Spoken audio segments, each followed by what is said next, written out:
Good afternoon. Good afternoon. What it do? All right, so I believe, let off right here before this example problem. Okay. So here, so 1.46,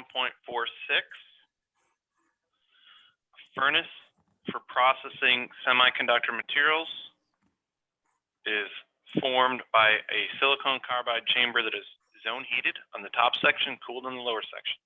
With the elevator in the lowest position, a robot arm inserts silicon wafer on the mounting pins. In a production operation, the wafer is rapidly moved toward the hot zone to achieve the temperature time history required for the process recipe. In this position, the top and bottom surfaces of the wafer exchange radiation, the hot and cold zones respectively of the chamber. The zone temperatures are TH equals 1500 Kelvin and TC equals 330 Kelvin, and the emissivity and thickness of the wafer are 0.65 and 0.78 millimeters respectively. With the ambient gas at a T infinity of 700 Kelvin, convection coefficients at the upper and lower surface of the wafer are 8 and 4 watts per meter squared Kelvin respectively. The silicon wafer has a density of 2700 kilograms per meter cubed and a specific heat of 875 joules per kilogram Kelvin. A, for the initial condition corresponding to a wafer temperature of 300 Kelvin and the position of the wafer shown schematically, determine the corresponding time rate of change of the wafer temperature dt. B, determine the steady state temperature reached by the wafer if it remains in this position. How significant is convection heat transfer in this situation? Sketch how you would expect the wafer temperature to vary as a function of vertical distance. All right, so we have then, they gave us a lot of values and things that are happening on this, and this problem has a lot of kind of bookkeeping because there's a lot of values and properties given. Okay, so we have this kind of wafer setup. So we have this hot zone, and they gave us this schematic. We have this hot zone here. Let me zoom this in.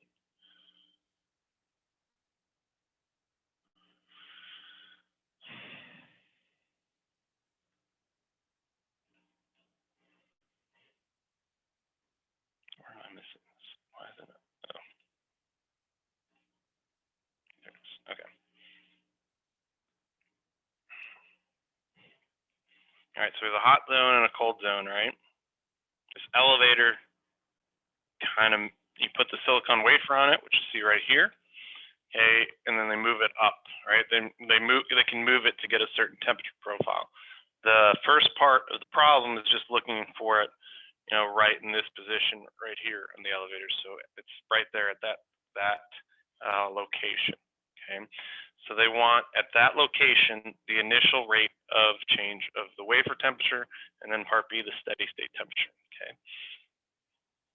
All right, so they gave us, and you can see now zooming in on the wafer, right? We have the wafer, we have the hot side, and we have the cold side, right? So with that, you see this air temperature is the same on the bottom and the top, but the convection coefficient changes, okay? The surrounding walls are 1500 Kelvin on the top and at 330 Kelvin on the bottom, on the cold section, okay? So that means we have convection on the top, we have radiation on the top. We have convection on the bottom and radiation on the bottom, and they're different values because for convection, because that coefficient changes, and then for radiation, because it's temperature changes that it's exchanging with, okay? So to start out with, they want the initial rate of change of the wafer temperature, okay? All right, so that's where we do the COE, okay, and to be complete, they should have the energy generated term there too. All right, so we have energy generated, okay, and then the energy stored on the right, okay? So in this case, our boundary is this plate, right? And we then have, looking at that, there's no energy generated inside our boundary because our boundary is the plate. There's no electricity we're putting into it, right? So it has no energy generated. Okay, we have the initial rate of change of temperature of the wafer. Okay, so that's telling us we still have to keep in our stored term. And then we have energy in and out, you know, depending on radiation and convection, or you could just say it's all energy in or energy out, but in this case, all right, but we have radiation in the top and the bottom. Here's on the top surface, bottom surface, right? Convection on the upper surface, on the bottom surface. Okay, the other thing I'll say is they've removed area. So area was here. This was times area, this was times area, and this was times area. Okay, so in this one, they've shown a few steps here. So if we think of energy stored with change in time, and if we neglect kinetic and potential, that becomes du dt, okay? Now we know it's a solid wafer, right? Okay, so that means internal energy is like an incompressible substance. So if we do that, one more step.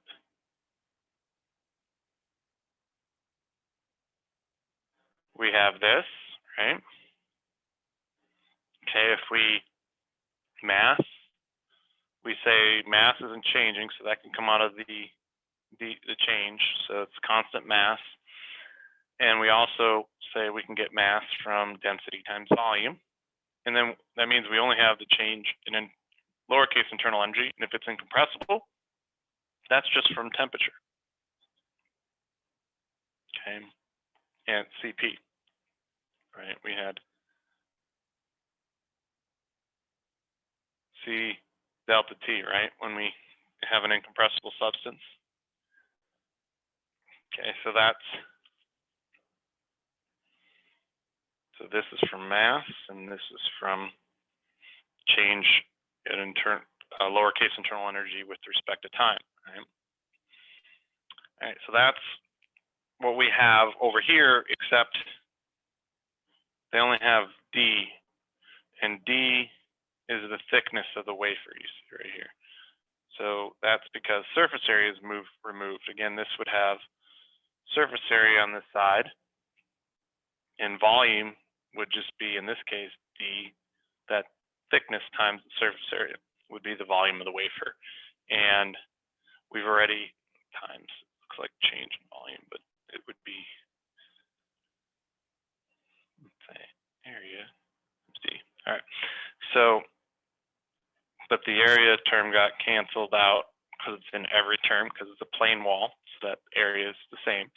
So that got canceled out, and that's why you only see the letter D there, okay? Any questions on that?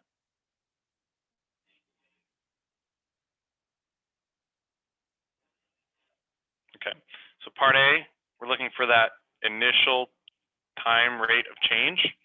Well, they gave us at this initial, the wafer is 300 Kelvin.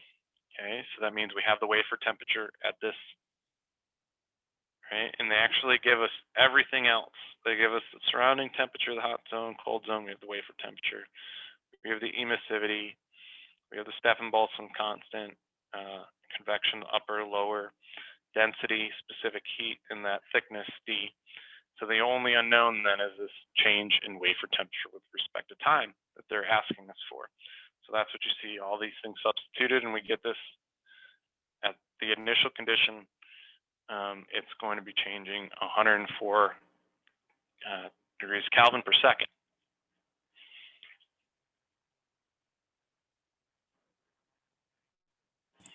Professor.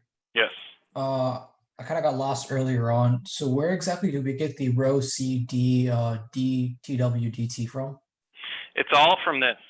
Okay, it's energy stored right here. Okay. So if we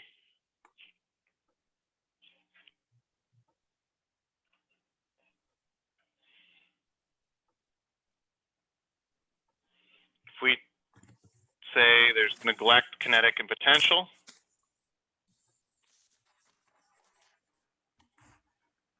we have capital U dt, right? Which is the same as mass times lowercase u, right? Well, the mass isn't changing because it's a solid wafer. So we can pull that mass out of here, right? And then the substance is also incompressible, right?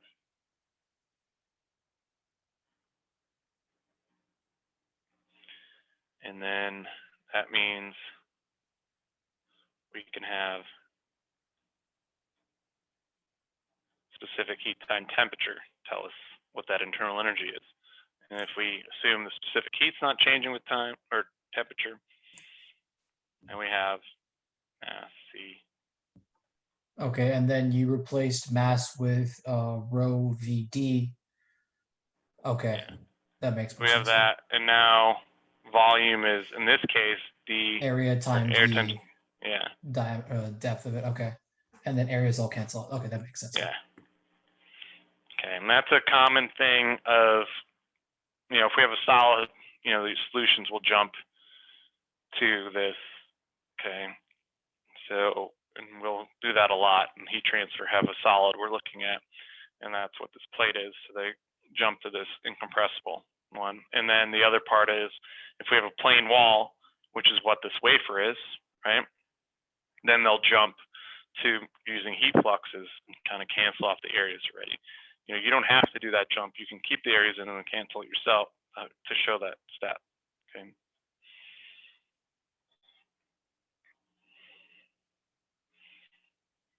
All right. So then part B, we need to ask for the steady state temperature. So what do we do in that case?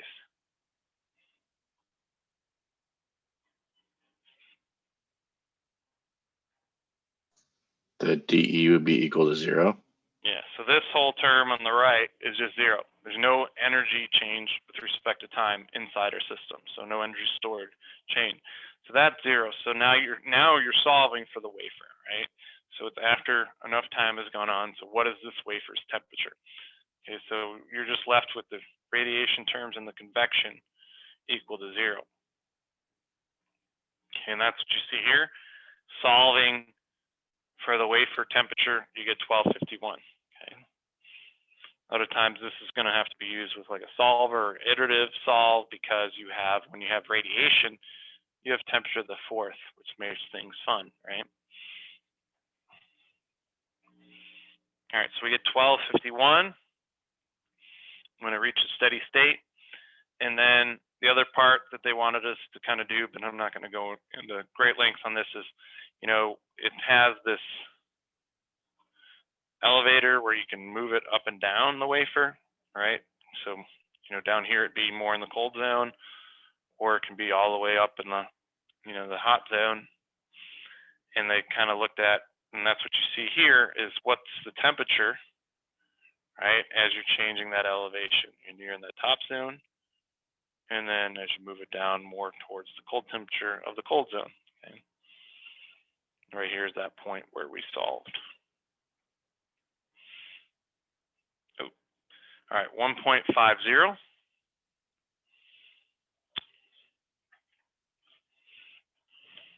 A spherical stainless steel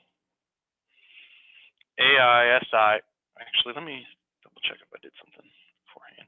Oh, the assumptions. We had the wafer temperature in those last problems uniform.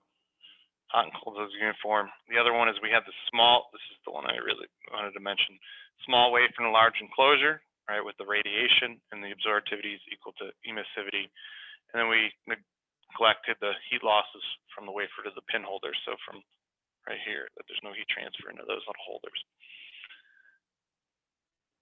All right, so 1.50, a spherical stainless steel AI-SI302 canister is used to store reacting chemicals that provide for a uniform heat flux to its inner surface.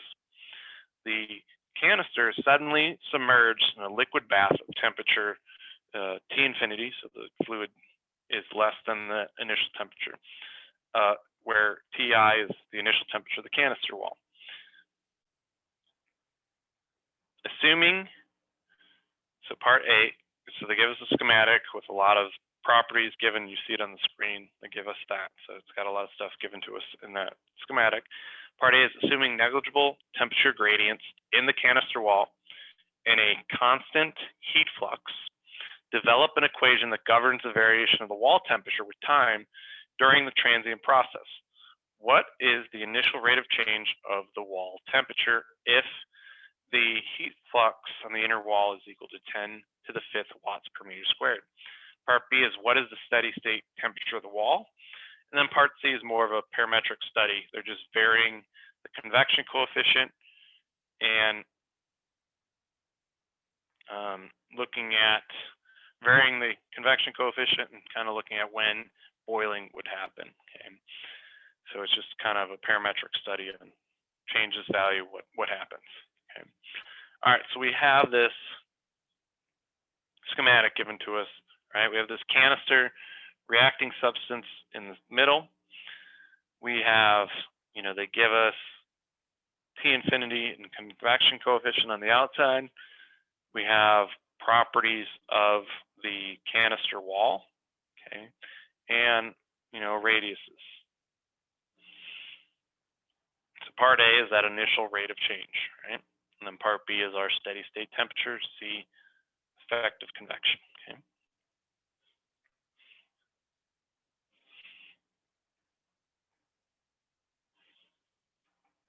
All right, so now we see kind of a zoomed in schematic. And we can start with an energy balance again. Let's do the complete one.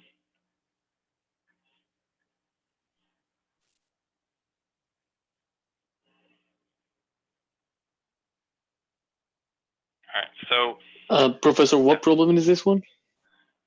this is 1.50. Okay, thank you. Mm-hmm. All right, so in this problem, do we have energy generated?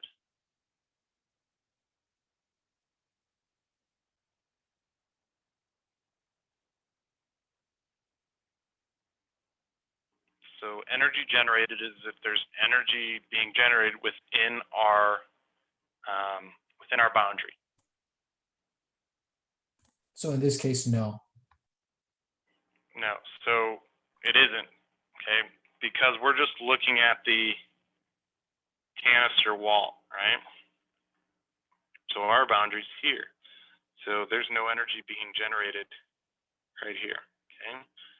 Now, if we had a problem where we were more looking at what's going on in the middle of this canister, we wanted to see how that temperature is changing inside there with, across that distance of the inside of it to make sure, say, the reaction is occurring. So if we were looking at inside here, now that would have energy generated, okay, because that's happening. A chemical reaction would be happening inside our control volume, okay?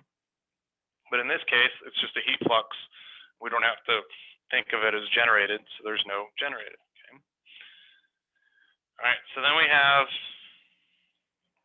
heat flux on the inside surface, and this is a sphere, okay? So the other thing you got to be careful with in sphere and cylindrical coordinates is this is the inner surface area, right?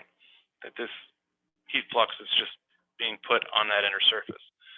And then on the outer surface, we have convection, okay? But that's with the outer surface area, okay? So the surface area changes. So you won't see the problem simplified to heat fluxes in spherical and radial coordinates because the surface area changes as you work in that direction. Like in the plane wall, the last problem, they're able to cancel out area because it's all the same, because you're working through, you know, planar coordinates. That's the same as it goes through there. And ours, as the heat's traveling through, in this case, the surface, that area is changing. Okay, so we have to keep the area in our problem. That's what you see here, area, and then right here, you see volume of our control volume. All right, so they gave us everything except for dt. Solve it. Look at this. It's cooling at that rate initially. And then we again solve for steady state. So like we did last problem, just cancel this whole right side. So then you just have this heat flux balancing, or convection balancing that heat flux we're putting on it. And in this case, we get 439 Kelvin. So the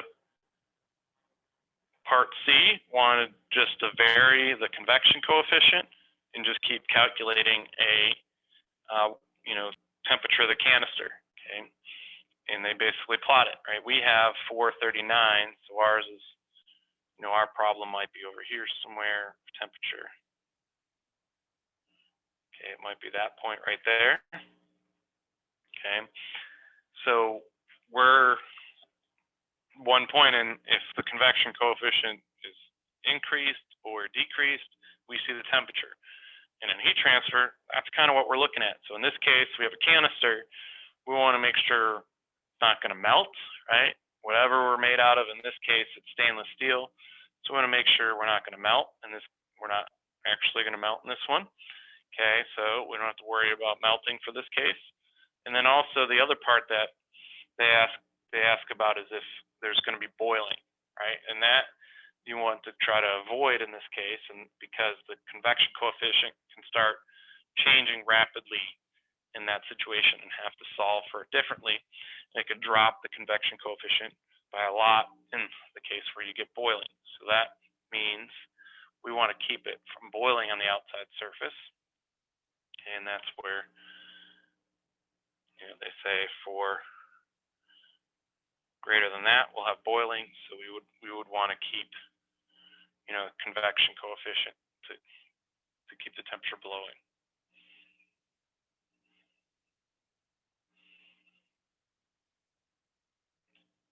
All right. Any questions on this problem?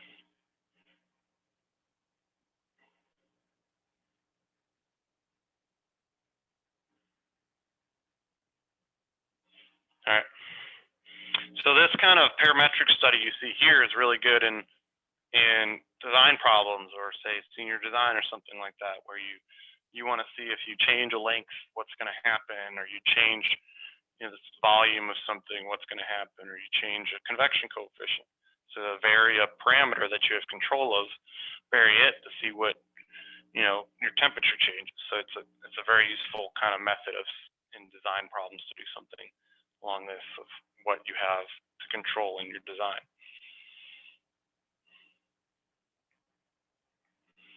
All right, so let's do some examples.